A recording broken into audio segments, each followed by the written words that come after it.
दुलाराय बर' फरायसा आफादनि मोनसे डेलिगेशन टीम खनिन्द्र बसुमतारी गाहाय नेहाथारि लोगो आफादगिरि खोरोमदाव औवारी चिरां जिल्ला एबसुनि आफादगिरि राजु मोसाहारी आरो रेडियान माने सेक्रेटारि माने जोंहा एजिएस जोङो टीम दिनै IOCL बङाइगाव रिफाइनारि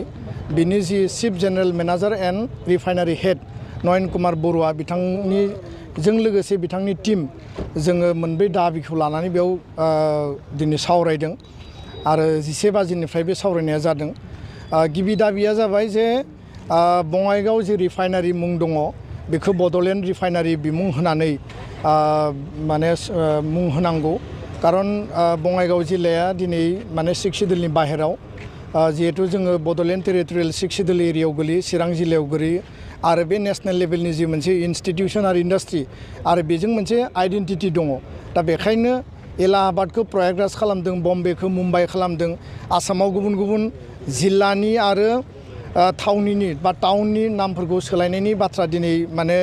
आसाम सरकारा लन्च खालामदों। दा बेखायनो बड'लेण्ड रिफाइनारि बिमुंजों जोंनि आइडेन्टिटीखौ जों प्रिजार्भ खालामनांगौ आरो बेखौ जोङो सावरायबाय। बिथांमोना IOCL नो बे डिमान्डखौ हरगोन आरो जोंनिफ्राय पेट्रलियाम मिनिस्ट्रि गभर्नमेन्ट अफ इन्डियाजों जों सावरायगोन आरो बिथांमोना बुंदों जे बियो सम्भब, बे जानो हायो आरो बेखौ खालामनायनि थाखाय बिथांमोनाबो नाजागोन आरो जोंनिफ्रायबो हाबा मावगोन। बे बाथ्राखौ जों दिनै सावरायबाय। 2 नम्बराव ग्रेड 4 नि जि रिक्रुटमेन्ट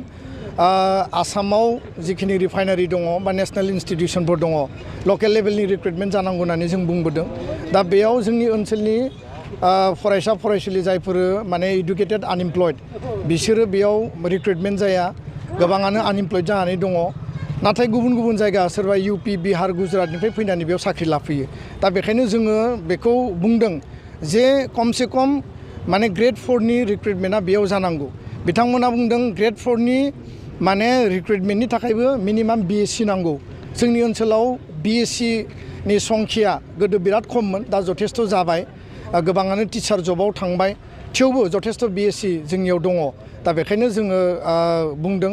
जे नोंथांमोननियाव जिखिनि साख्रि ओंखारो बिनि थाखाय काउन्सिलिं मटिभेशननि प्रग्राम खालामनानै होनांगौ। दा इन्डास्ट्रियेल एकाडेमिया प्रग्राम, बे प्रग्रामनि गेजेरजों आरो बेयाव मोनसे एप्रेन्टिस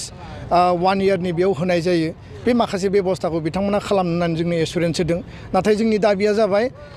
पेट्रलियाम मिनिस्ट्रि, भारत सरकार, IOCL खौ जों दाबि होदों जे ग्रेड 4 नि जि रिक्रुटमेन्ट बियो लकेल लेभेलनिफ्राय जानांगौ आरो लकेला जाहाथे बन्सित जाया, बेखौ लानानै उननि समाव रायलायबावनाय जागोन। 3 नम्बरा जाबाय कर्परेट ससियेल रेसपन्सिबिलिटि CSR फान्ड जि दङ, बे फान्डनि थाखाखौ बिथांमोना बहाय इउटिलाइज खालामो, सोरनि दाराय बाहायो, बबे प्रग्राम पलिसि वेलफेयार स्किमाव बाहायदों, पाब्लिकआ बेसेबां बेनिफिट जादों, बे बाथ्राखौ जों बुंदों आरो जोङो दिनै दाबि होदों जे CSR फान्डनि डिटेल जोंनो नांगौ आरो इन्ड' भुटान बर्डारनि जोंनि गोग्लैसोनाय गामिफोरनि लामा, स्कुल, कलेज, दालांफोर जाहाथे जों बानायनो हायो नामा, मोजां अडिट'रियाम जों बानायनो हायो नामा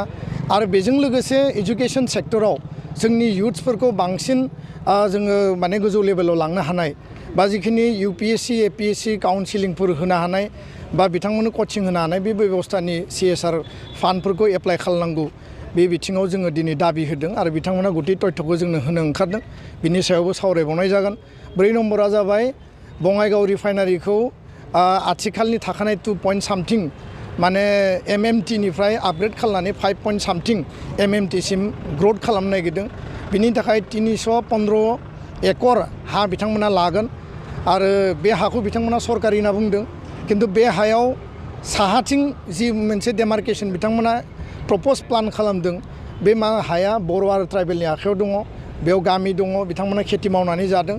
आरो बिथांमोना बे हाखौ मोननो थाखाय काउन्सिल, BTR काउन्सिलनो लेटार हरदों बे हाखौ एलटमेन्ट होनायनि थाखाय। दा जों बुंदों जे ट्राइबेल थानाय आरो मानसि थानाय जायगायाव कुनु कारनाव एक्सपानसन जाया। जोङो बिटिआ माने बङाइगाव रिफाइनारि डेभेलपमेन्टनि बिरोधि नङा,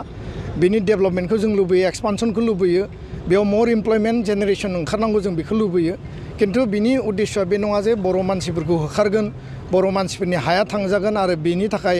जोंनि मानसिफोरा हा गैजायै हालाय हाफाय जानांगोन, बेखौ जों लुबैयाखै। दा बेखायनो जोङो फार्दार एक्सपानसनाव कुनु कारनाव बर' आरो ट्राइबेला एफेक्टेड जाया, बिनि थाखाय जोङो बिथांमोनखौ दाबि लाखिबाय आरो बे बाथ्राफोरखौ लानानै दिनै जों सावरायबाय। पलिउसननि मेटार दङ बेयाव आरो बायदिसिना वाटार लेभेल माने गाहायनि दैया माने डाउनवार्ड थांनाय बे लेभेलखौ मोनाखै बिनि सायावबो जों सावरायदों सावरायनाया खोब फ्रुइटफुल जादों आरो बिथांमोना जोंनो कमिटमेन्ट होदों आरो कमिटमेन्ट मथे जिखिनि दाबि जों लाखिदों बिथांमोना ISL जों रायलायगोन आरो फैबाय थानाय समाव मर रिक्रुटमेन्टनि थाखाय जिखिनि खामानि मावनांगौ जों जयेन्टलि मावगोन आरो दाबिफोरा फुलफिल जायाबा जों प्रयजन जायोबा बे IOCL BGR नि मोखाङाव गणतान्त्रिक आन्दलन खालामनो जों बाध्य जागोन आरो जों मोनसे समसिम नेगोन मोनसे समसिम बिनि फिथाइया बेसेबां थायो बिनि थाखाय जोङो वेट खालामगोन नुनो मोनो दे क'क्राझाराव बियो आन्दाराव बिनि सायाव नोंथांमोना मा सानबावदों बङाइगाव सालाकाथि NTPC जायगायाव पावार ग्रिड बियो NTPC जा बङाइगाव रिफाइनारि जा बियो 6 सिडिउल एरियायाव गोलैयो बेयो आसामाव गोलैयो आरो भारतनिनो मोनसे उच्च पदस्थ